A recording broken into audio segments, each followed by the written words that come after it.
सिंधु सभ्यता radio carbon 14 जैसी नवीन विश्लेषण पद्धति के द्वारा सिंधु सभ्यता की सर्वमान्य तिथि 2400 ईसा पूर्व से 1700 ईसा पूर्व मानी गई है। इसका विस्तार त्रिभुजाकार है। तिथि निर्धारण की कार्बन 14 की खोज अमेरिका के प्रसिद्ध रसायन शास्त्र V.F. लीवी द्वारा 1946 ईस्वी में की गई थी। इस पद्धति में जिस पदार्थ में कार्बन 14 की मात्रा जितनी ही कम रहती है वह उतनी ही प्राचीन मानी जाती है। सिंधु सभ्यता की खोज 1921 में राय बहादुर दयाराम सहनी ने की। सिंधु सभ्यता को आद्य ऐतिहासिक अथवा कांस्य युग में रखा जाता है। इस सभ्यता के मुख्य निवासी द्रविड़ एवं भूमध्य सागरीय थे। सर जॉन मार्शल भारतीय पुरातात्विक सर्वेक्षण विभाग के तत्कालीन महानिदेशक ने 1924 ईस्वी में सिंधु घाटी सभ्यता नामक एक उन्नत नगरीय सभ्यता पाए जाने की विधिवत घोषणा की। सिंधु सभ्यता की सर्वाधिक पश्चिमी पुरास्थल दासक नदी के किनारे स्थित बलूचिस्तान, पूर्वी पुरास्थल हिंडन नदी के किनारे आलमगीरपुर जिला मेरठ उत्तर प्रदेश, उत्तरी पुरास्थल चिनाब नदी के तट पर अखनूर के निकट जम्मू कश्मीर व दक्षिण पुरास्थल गोदावरी नदी के तट पर जिला अहमदनगर महाराष्ट्र। सिंधु सभ्यता एवं सेंधव सभ्यता नगरीय सभ्यता थी। सेंधव सभ्यता से प्राप्त परिपक्व अवस्था वाले स्थलों में केवल 6 को ही बड़े नगर की संख्या दी गई है। यह है मोहनजोदड़ो, हड़प्पा, गढ़वारीवाला, राखी गड्डी, धोलावीरा एवं कालीबंगा।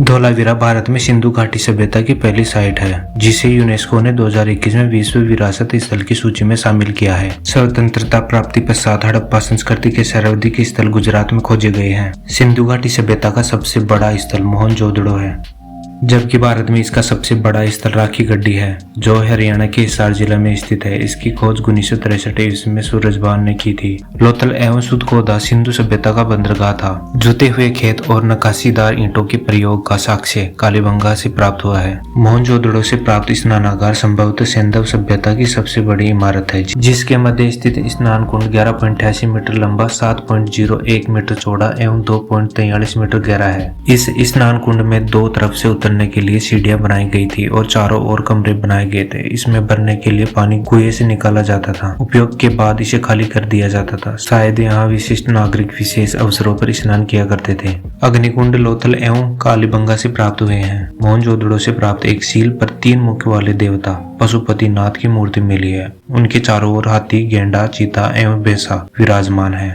मोहनजोदड़ो से नर्तकी की एक कांस्य मूर्ति मिली है। हड़प्पा की मोहरों पर सबसे अधिक एक श्रृंगी पशु का अंकन मिला है। यहाँ से प्राप्त एक आयताकार मोहर में स्त्री के गर्भ से निकला पौधा दिखाया गया है। मन के बनाने के कारखाने लोथल एवं चहुदड़ो में मिले हैं। सिंधु सभ्यता की लिपि भाव चित्रात्मक है। यह लिपि दाईं से बाईं ओर लिखी जाती थी। जब अभिलेख एक से अधिक पंक्तियों का होता था तो पहली पंक्ति दाईं से बाईं और दूसरी बाईं से दाईं ओर लिखी जाती थी। लेखन कला की उचित प्रणाली विकसित करने वाली पहली सभ्यता सुमेरिया की सभ्यता थी। सिंधु सभ्यता के लोगों ने नगरों तथा घरों के विन्यास के लिए ग्रिड पद्धति अपनाई। घरों के दरवाजे और खिड़कियां सड़क की ओर न खुलकर पिछवाड़े की ओर खुलते थे। केवल लोथल नगर के घरों के दरवाजे मुख्य सड़क की ओर खुलते थे। सिंधु सभ्यता में मुख्य फसल थी गेहूं और जौ। सेंधववासी मिठाई के लिए शहद का प्रयोग करते थे। मिट्टी से बने हल का साक्ष्य बनमाली से मिला है।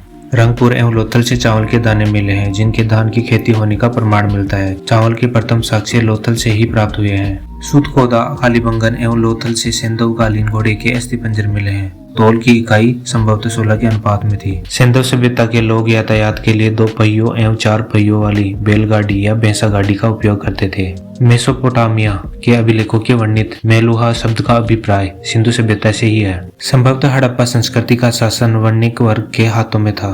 पिगड़ ने हड़प्पा एवं मोहनजोदड़ो को एक ही विस्तृत साम्राज्य की जुड़वा राजधानी कहा। सिंधु सभ्यता के लोग धरती को उर्वरता की देवी मानकर उसकी पूजा किया करते थे। वृक्ष पूजा एवं शिव पूजा के प्रचलन के साक्ष्य भी सिंधु सभ्यता से मिले हैं। स्वास्तिक चिन्ह संभवतः हड़प्पा सभ्यता की देन है। इस चिन्ह से सूर्य उपासना का अनुमान लगाया जाता है। सिंधु सभ्यता में मातृ देवी की उपासना सर्वाधिक प्रचलित थी।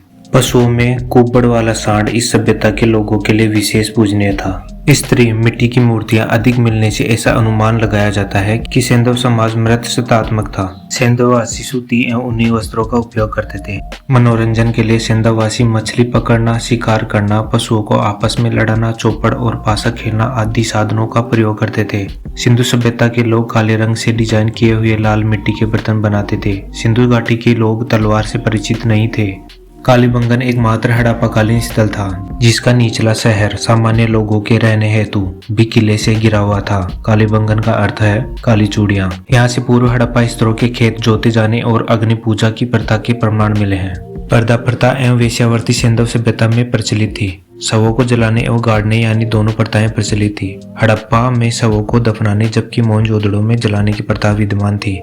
लोथल एवं कालीबंगा में युग्म समाधियां मिली हैं। सिंधु सभ्यता के विनाश का संभवतः सबसे प्रभावी कारण बाढ़ था। आग में पकी हुई मिट्टी को टेराकोटा कहा जाता है। सिंधु सभ्यता में विदेशी व्यापार, आयातित वस्तुएं, प्रदेश। पहला, तांबा खेतड़ी बलूचिस्तान ओमान। दूसरा, चांदी अफगानिस्तान ईरान। तीसरा, सोना कर्नाटक अफगानिस्तान ईरान। चौथा, टीन अफगानिस्तान ईरान। पांचवा, गोमद सौराष्ट्र। छठा, लाजवर्द मेसोपोटामिया। सातवां, सीसा ईरान।